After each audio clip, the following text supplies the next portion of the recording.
রয়েছে মন্দারমণি বিচের রাস্তা, কোস্লো সৈকত সুন্দরী। সকাল সকালটা দারুণ ভিউ পাওয়া যাচ্ছে দীঘার মোহনা থেকে। এই বিচটাই এই ফরেস্টটাই দেখতে পাওয়া যেত। ঝাউবন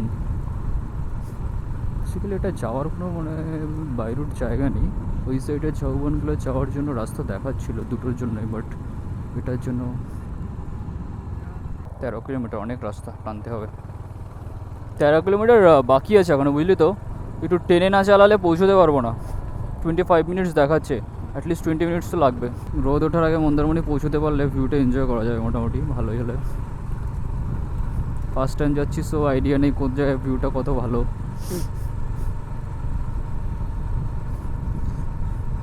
কি জানি সামনে গিয়ে হয়তো এর থেকে আরও ভালো ভিউ পাবো। সো একটার জন্য আমি হয়তো মিস করতে চাইছি না। ডান দিকে রাস্তাটা নিতে হবে।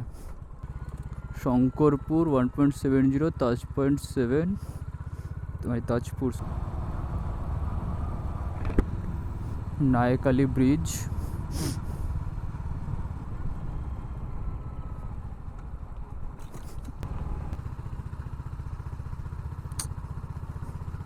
সাইডটা অনেকটা কলকাতার ফ্লাইওভারগুলোর মতো। এখানটায় কর্নারিং করা রিস্কি হয়ে যাবে, কজ পাথর আছে, দ্যাটস ওয়াই স্লো যেতে হবে। তাজপুর সি বিচ রোড, আচ্ছা তাজপুরের দিকে যাচ্ছি আমরা। তাজপুরের পরেই আসবে মন্দারমণি। একটুখানি আগে বেরোতে পারলে, এরপর থেকে যখনই বেরোয়ার টেনশন থাকবে 1 ঘন্টা আগে প্ল্যানিং করতে হবে, আদারওয়াইজ যাই প্ল্যান করি না কোনো 30-40 মিনিটস লেট হয়েই যাবে। অবশ্য আজকে পুরোপুরি দোষটা আমাদের ছিল না, জল ছিল না বলে প্রায় আধ ঘন্টার উপরে ওয়েট করতে হলো।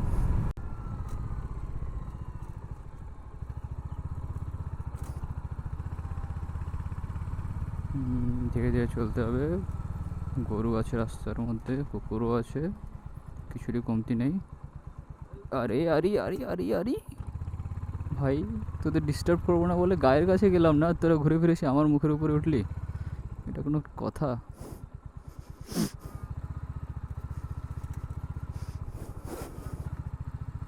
রাস্তার কাজ চলছে, ফক কতটা এরকম হচ্ছে কে জানে। জাস্ট পিছলে না যায়, skill test.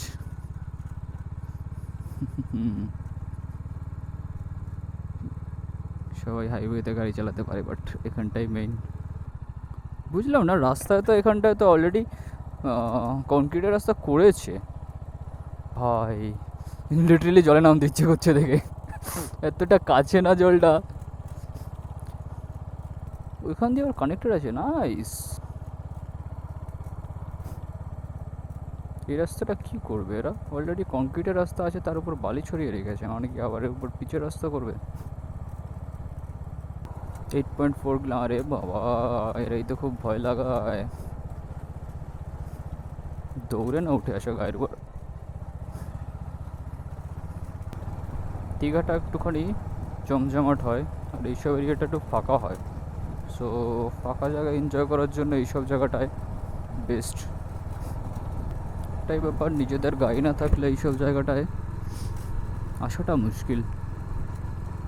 Because public transport তো মনে হয় না আছে এখানটায়, না দেখলাম সেরকম পাবলিক ট্রান্সপোর্টের রাস্তা, না কোথাও স্ট্যান্ড। এইসব জায়গায় হেঁটে এনজয় করো, আদারওয়াইজ নিজেদের গাড়ি নিয়ে আসো। তবে রাস্তাগুলো আই থিঙ্ক ডেভেলপ হওয়ার পরেই লোকজন আসা যাওয়া করবে এখান দিয়ে। We are maintaining the speed, হ্যাঁ 40 বলেছে, বাট নো, আমরা তো 44-এ আছি। হ্যাঁ ঠিক আছে, 44। এইসব জায়গাটা এখনও চাষবাস হয়। ওটা সাদা সাদা কি ওটা? ফুল। 1 সেকেন্ডের জন্য মনে হলো বক ওগুলো। লোকাল লোক ছাড়া কোনো টুরিস্ট দেখা যাচ্ছে না এইসব জায়গাটায়। একটুখানি রাস্তা, তারপরে মেরিন ড্রাইভটা শেষ, দেন আবার উঠতে হবে মেইন রোডে। পুরো বছর কলকাতার এই ধুলোবালি দেখার পর এইসব ভিউটা আলাদাই একটা হেভেন। সানরাইজটা আজকে একটু লেট হচ্ছে। কালকের দিন 5:30টার মধ্যে সানরাইজ হয়ে গেলো, আজকে 6টা বাজতে চলেছে। বাট আরে মেরিন ড্রাইভ শেষ, কিন্তু এখানে দোকানও খোলেনি। 5 কিলোমিটার আছে, ওখানে গিয়ে কিছু মন্দারমণিতে গিয়ে কিছু খাওয়া দাওয়া করবো। মন্দারমণি বিচে খেয়ে দিয়ে 6:30 7টার মধ্যে বেরিয়ে পড়বো।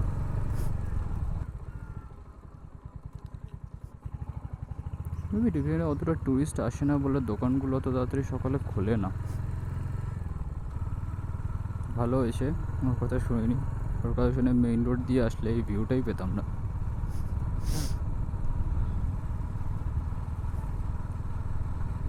এখন যদি রাস্তা ব্লক করে বলে ইউ টার্ন নিয়ে যাও, কোনো কষ্ট নেই, সোজা গিয়ে রাইট নিতে হবে। সৈকত সুন্দরী, নাও উই আর ফলোইং সৈকত সুন্দরী। গ্রাম, হ্যাঁ হ্যাঁ এটা ঠিক। এটা চলো এখানে দাঁড়ানো যাক। Guys let's continue our journey. थोड़ा चाय ब्रेक के बाद फिर से वही वाला 60 व्यू। সূর্যটা বারবার ডুবছে আর আসছে, মেঘের পেছনে পড়ে যাচ্ছে, আদারওয়াইজ কি সুন্দর একটা ভিউজ আসতো। চলো ধীরে ধীরে যাবো। চাউলখোলা সোজা মন্দারমণি সমুদ্র সৈকত 10 কিলোমিটার সোজা দেখাচ্ছে মন্দারমণি, বাট এখানে দেখাচ্ছে রাইটে মন্দারমণি তাজপুর। ও আচ্ছা, এদিকে ইন্ডিয়া আছে। এই সেই ঝাউবনটা যেটা আমরা ইয়ে দিয়ে দেখতে পেতাম, মোহনার বিচ থেকে দেখা যেত যে ঝাউবনটা, সেটাই হচ্ছে এটা। গরুগুলো নিজেদের মনের সুখে শুয়ে আছে এখানটায়। ভালো, এরকম বসলেই ভালো, দৌড়াদৌড়ি না করলেই ভালো।